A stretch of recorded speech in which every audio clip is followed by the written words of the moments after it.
युवाओं का एक ग्रुप जंगल में घूमने और मस्ती करने आया था। उनके सामने करीब 30 मीटर ऊंची चट्टान थी। तभी एक लड़की बिना डरे चट्टान से नीचे पानी में कूद गई। उसे बिल्कुल अंदाजा नहीं था कि यह उसकी जिंदगी की आखिरी छलांग साबित होने वाली है। वह पानी की सतह पर खुशी खुशी तैर रही थी। तभी अचानक पानी के ऊपर से एक अजीब सी आवाज सुनाई दी। कुछ ही पल बाद लड़की गायब हो गई। इस घटना की खबर मिलते ही जासूस टेना मौके पर पहुंचा। उसने मामले की जांच शुरू की। तभी उसे अपने पुराने मुखबिर टेडी के बारे में पता चला। टेडी से उसकी कुछ दिन पहले ही मुलाकात हुई थी, लेकिन अब वह मर चुका था। इसी बीच टेना की साथी नाया का फोन आया। नाया ने कुछ ऐसे सुराग खोज निकाले थे जो इस रहस्यमयी मामले को 10 साल से भी पुराने एक केस से जोड़ रहे थे। 10 साल पहले जंगल में हुए एक नेचर एक्सप्लोरेशन प्रोजेक्ट के दौरान एक छोटी बच्ची लापता हो गई थी। नाया ने पुलिस के डेटाबेस में उसकी तस्वीर खोजी और उसकी पहचान उस लड़की के रूप में की जो कुछ दिन पहले चट्टान से गिरकर मर गई थी। उस लड़की का नाम था लूसी। लूसी 10 साल से भी ज्यादा समय पहले रहस्यमय तरीके से गायब हो गई थी और पुलिस आज तक उसका पता नहीं लगा पाई थी। उस पुराने केस की जांच टेना और पुलिस चीफ ने ही की थी, इसलिए टेना को यह मामला अच्छी तरह याद था। जांच में पता चला कि लूसी की मां मैगी की मौत भी 1 महीने से कुछ ही समय पहले कैंसर से हुई थी। नाया को यह भी पता चला कि लूसी का एक भाई था जिसका नाम कुक था और जो सेंट्रल कैलिफोर्निया के एक छोटे से शहर में रहता था। टेना और नाया तुरंत कुक के घर पहुंचे। स्थानीय पुलिस की मदद से उन्होंने उसे एक अपार्टमेंट में ढूंढ निकाला। नाया ने उससे पूछा कि क्या उसने हाल ही में अपनी बहन लूसी को देखा था। कुक ने साफ कहा कि लूसी के गायब होने के बाद से उसने उसे कभी नहीं देखा। तब नाया ने उसे बताया कि लूसी की कुछ दिन पहले मौत हो चुकी है।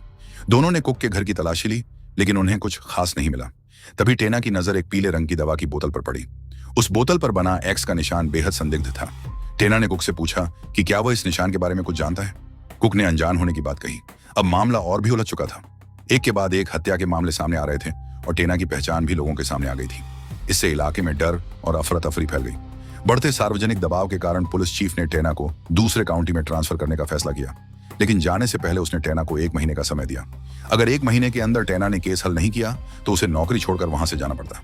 पुलिस चीफ के जाने के बाद टेना ने दोनों मामलों को फिर से देखा। उसे यकीन था कि ये सामान्य हादसे नहीं थे, बल्कि दोनों हत्याएं थीं। सबसे पहले उसने लूसी के मामले का विश्लेषण किया। लूसी की जांघ में गोली लगी थी। गोली का कैलिबर 0.284 था, जिसका इस्तेमाल आमतौर पर लंबी दूरी से शिकार करने वाले शिकारी करते थे। इससे टेना को शक हुआ कि लूसी को इंसान नहीं बल्कि किसी शिकार की तरह निशाना बनाया गया था और उसका पीछा किया गया था। अब सवाल था कि टेडी और पानी में हुई घटना का इससे क्या संबंध था। टेना ने अपने एक स्थानीय आदिवासी परिचित की मदद ली। कार में सफर करते हुए उसने उससे लूसी की मां मैगी के बारे में पूछा। इसके बाद टेना उस घर पहुंचा जहां लूसी करीब 10 साल पहले रहती थी। अब वह घर किसी और के पास था। टेना ने घर के मालिक माटो से लूसी की तस्वीर दिखाकर पूछा कि क्या उसने इस लड़की को हाल ही में देखा है। माटो ने बताया कि कुछ महीने पहले उसने एक लड़की को यहाँ देखा था। उसे पूरा यकीन नहीं था कि वह लूसी ही थी, लेकिन लड़की उसे देखते ही वहां से भाग गई थी। टेना को विश्वास हो गया कि वह लड़की शायद लूसी ही थी। उधर नाया टेना के घर पहुंची, लेकिन टेना वहां नहीं था और उसका फोन भी बंद था। तभी उसे अस्तबल से घोड़े की आवाज सुनाई दी। नाया को अचानक एक शक हुआ। वह अकेले घोड़े पर सवार होकर जंगल की तरफ निकल पड़ा। उसने एक नक्शे के सहारे सुरागों का पीछा किया। कुछ देर बाद वह एक दलदली इलाके में पहुंचा। अचानक उसके सामने एक परछाई तेजी से गुजरी। नाया को पता नहीं था कि उसी समय कोई उस पर बंदूक ताने हुए था। परछाई जिस दिशा में गई थी, नाया उसी तरफ बढ़ा। वहां उसे चट्टानों के बीच एक गड्ढा दिखाई दिया। उसे वहां एक छोटा सा पैर भी दिखाई दिया।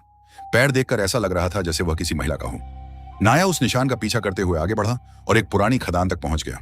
खदान के अंदर एक गहरा और अंधेरा सुरंगनुमा रास्ता था। नाया ने हिम्मत जुटाई, टॉर्च निकाली और अंदर चला गया। कुछ दूर जाने के बाद उसे एक बैंगनी रंग का सुरक्षा मास्क मिला। उस मास्क पर भी सुनहरे रंग का एक्स का निशान बना हुआ था। नाया समझ गया कि उसे कोई बेहद महत्वपूर्ण सुराग मिल चुका है, लेकिन जैसे ही उसने आगे बढ़ने की कोशिश की, उसका पैर एक लकड़ी के तख्ते पर पड़ा।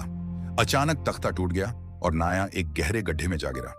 कुछ देर बाद जब उसे होश आया तो उसके चारों तरफ सिर्फ अंधेरा था। उसने पूरी ताकत से मदद के लिए पुकारा, लेकिन उस विशाल जंगल में उसकी आवाज सुनने वाला कोई नहीं था। तभी टॉर्च की रोशनी में उसे एक रास्ता दिखाई दिया। वह उसी रास्ते पर आगे बढ़ने लगा। खदान की सुरंग में हर तरफ पानी टपक रहा था और जमीन पूरी तरह कीचड़ से भरी थी। अंधेरा इतना घना था कि नाया बुरी तरह डर गया। तभी उसे गरजने की आवाज सुनाई दी। उसने पीछे मुड़कर देखा और एक लकड़ी का तख्ता हटाया। वहां से उसे रोशनी की एक किरण दिखाई दी। बाहर निकलने के लिए उसे एक बेहद संकरी सुरंग से गुजरना था। जिंदगी बचाने की उम्मीद में नाया उस सुरंग में घुस गया। जैसे जैसे वह अंदर बढ़ता गया, सुरंग और भी संकरी होती गई।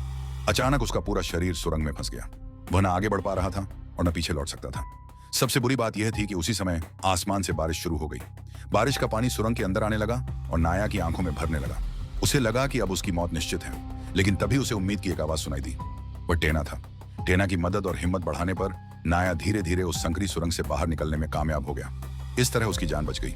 नाया ने टेना से पूछा कि उसे उसकी लोकेशन कैसे पता चली। टेना ने बताया कि जब वह घर लौटा तो उसने देखा कि नाया की कार घर के बाहर खड़ी थी, लेकिन नाया कहीं दिखाई नहीं दे रहा था। फिर उसकी नजर अस्तबल पर पड़ी। वहां सिर्फ एक घोड़ा गायब था। टेना समझ गया कि नाया अकेले ही केस की जांच करने जंगल में निकल गया है। उसी समय बारिश भी शुरू हो गई थी। नाया की चिंता होने के कारण टेना तुरंत घोड़े पर सवार होकर उसे खोजने निकल पड़ा। रास्ते में उसे नाया के कई निशान मिलते गए और उन्हीं का पीछा करते हुए वह आखिरकार नाया तक पहुंच गया। इसके बाद दोनों वापस टेना के घर लौटे और अब तक मिले सभी सुरागों को जोड़ने लगे। लूसी के पास पीले रंग की वह दवा मिली थी जिस पर एक्स का निशान था, और जब टेडी उस दवा के स्रोत का पता लगाने की कोशिश कर रहा था तभी उसकी रहस्यमय तरीके से हत्या हो गई। अब वही एक्स वाला निशान एक मास्क पर भी मिला था जो दूसरी खदान में मिला था। इससे साफ लग रहा था कि इन सभी घटनाओं का आपस में कोई गहरा संबंध था।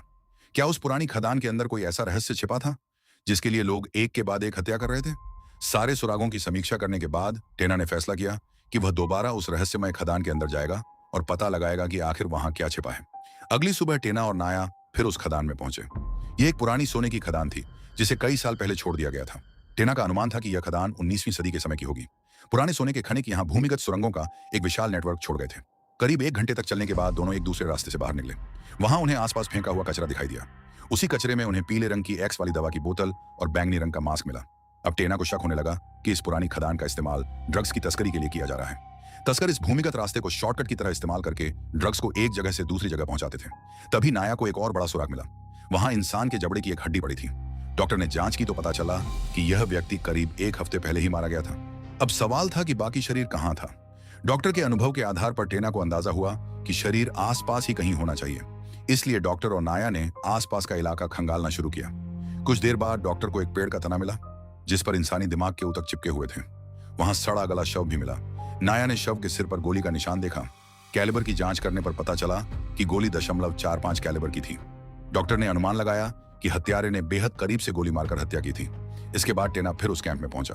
उसने अंदाजा लगाया कि यह शव शायद अबुएलो का है जो कभी इस कैंप का नेता हुआ करता था। मौत से पहले अबुएलो ड्रग्स और वेश्यावृत्ति जैसे अवैध धंधों में शामिल था। यह जगह शहर से काफी दूर थी, इसलिए टेना को शक हुआ कि उसकी हत्या का संबंध इसी कैंप से हो सकता है। टेना ने पुलिस स्टेशन से और अधिकारियों को बुलाया और पूरे कैंप की तलाशी शुरू कर दी। तलाशी के दौरान उन्हें कई पीले रंग की दवा की बोतलें मिली। इससे यह लगभग तय हो गया कि कैंप का संबंध ड्रग्स के कारोबार से था। इसके बाद टेना सभी लोगों को पूछताछ के लिए पुलिस स्टेशन ले आया। वहां एक लड़की से पूछताछ की गई। उस लड़की ने बताया कि वह लूसी को जानती थी। जब लूसी 16 साल की थी तब दोनों इसी जंगल में साथ रहती थी, लेकिन करीब 1 हफ्ते पहले लूसी अचानक गायब हो गई थी। नाया ने उससे और सवाल पूछे। लड़की ने बताया कि करीब 2.5 साल पहले लूसी की मुलाकात एक लड़के से हुई थी जिसका नाम थीसिस था। उस लड़के के आने के बाद लूसी अक्सर कई दिनों तक गायब रहने लगी थी। लड़की के मुताबिक थीसिस और अबुएलो दोनों ड्रग्स का कारोबार करते थे। उन्होंने लूसी को भी इस अपराध की दुनिया में शामिल कर लिया था। लूसी अक्सर उनके लिए ड्रग्स एक जगह से दूसरी जगह पहुंचाने का काम करती थी, लेकिन करीब 1 हफ्ते पहले वह घर से निकली और फिर वापस नहीं लौटी। अब उसकी मौत की खबर सामने आ चुकी थी और अबुएलो भी मर चुका था। लूसी के पुराने व्यवहार को याद करते हुए लड़की ने नाया को एक और महत्वपूर्ण बात बताई। एक घाटी के अंदर थीसिस का एक गुप्त ठिकाना था। वह लोग आमतौर पर वहीं ड्रग्स छिपाकर रखते थे। नाया ने लड़की से पूछा कि क्या लूसी अभी भी उनके साथ मिलकर काम करती थी। इधर एक संदिग्ध व्यक्ति पुलिस स्टेशन में था, लेकिन वह किसी भी सवाल का जवाब देने से लगातार इनकार कर रहा था। इसलिए टेना को उससे जानकारी निकालने के लिए दूसरा तरीका अपनाना पड़ा। पुलिस ने आखिरकार उसे छोड़ दिया। इसके बाद टेना और उसकी टीम ने कैंप को खाली कराया और एक चालाक योजना बनाई। दोनों हेलीकॉप्टर से उस घाटी की ओर निकल पड़े जिसका जिक्र लड़की ने किया था। उनका मकसद था ड्रग तस्करों के गुप्त ठिकाने को ढूंढना। कैंप खाली पड़ा था और वहां रात बिताना सुरक्षित नहीं था, इसलिए वे अपने साथी की तलाश में आगे बढ़े। टेना की योजना काम कर गई।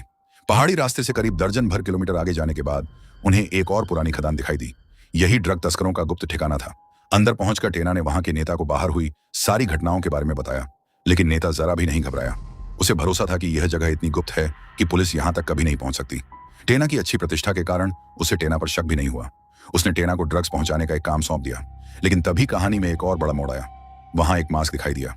यह वही मास्क था जिसे हत्यारे ने पहना हुआ था। हत्यारा उस सुरंग के पास पहुंच गया जहां टेना और उसके साथी पहले से तैयार बैठे थे। दरअसल पुलिस की एक बड़ी स्पेशल टीम काफी समय से वहां घात लगाए बैठी थी। अचानक स्पेशल पुलिस ने खदान के अंदर धावा बोल दिया। रास्ते में मौजूद हथियारबंद लोगों को काबू करने के बाद पुलिस खदान के मुख्य हिस्से तक पहुंची, लेकिन वहां मौजूद लोग पहले ही भाग चुके थे। पुलिस की एक टीम लोहे का गेट खोलने में लगी हुई थी। तभी अचानक लैब के अंदर जोरदार धमाका हो गया। गनीमत रही कि टेना सुरक्षित बच गया। उधर उसके साथी को इंटरकॉम पर खबर मिली कि कुछ ड्रग तस्कर वहां से भाग रहे हैं। अब सोचने का समय नहीं था। टेना और नाया तुरंत उनका पीछा करने लगे। एक तस्कर मोटरसाइकिल लेकर जंगल की तरफ भाग रहा था। टेना ने अपनी शानदार निशानेबाजी से मोटरसाइकिल का टायर गोली मारकर पंक्चर कर दिया। तस्कर गिर पड़ा और पुलिस ने उसे गिरफ्तार कर लिया। पूछताछ के दौरान टेना ने गिरफ्तार ड्रग तस्कर का नाम साइमन बताया। टेना ने उससे जंगल में हाल ही में हुई 3 हत्याओं के बारे में पूछा। उसने पूछा कि क्या इन हत्याओं के पीछे उसी के गिरोह का हाथ था, लेकिन साइमन ने साफ इनकार कर दिया। उसने कहा कि जिन लोगों की हत्या हुई है वह उन्हें जानता तक नहीं था। टेना ने उसके व्यवहार को गौर से देखा। उसे लगा कि शायद साइमन सच बोल रहा है, लेकिन अगर साइमन ने हत्या नहीं की थी तो फिर लूसी को गोली किसने मारी थी, टेडी और अबुएलो की हत्या किसने की, और आखिर इन सभी हत्याओं के पीछे कौन था। इसी बीच पुलिस स्टेशन में एक और फोन आया। जंगल की एक गुफा में एक और हत्या की खबर मिली थी। कहानी अभी बाकी है। अगली कहानी और भी ज्यादा खौफनाक होने वाली है, इसलिए अभी सब्सक्राइब करना मत भूलना।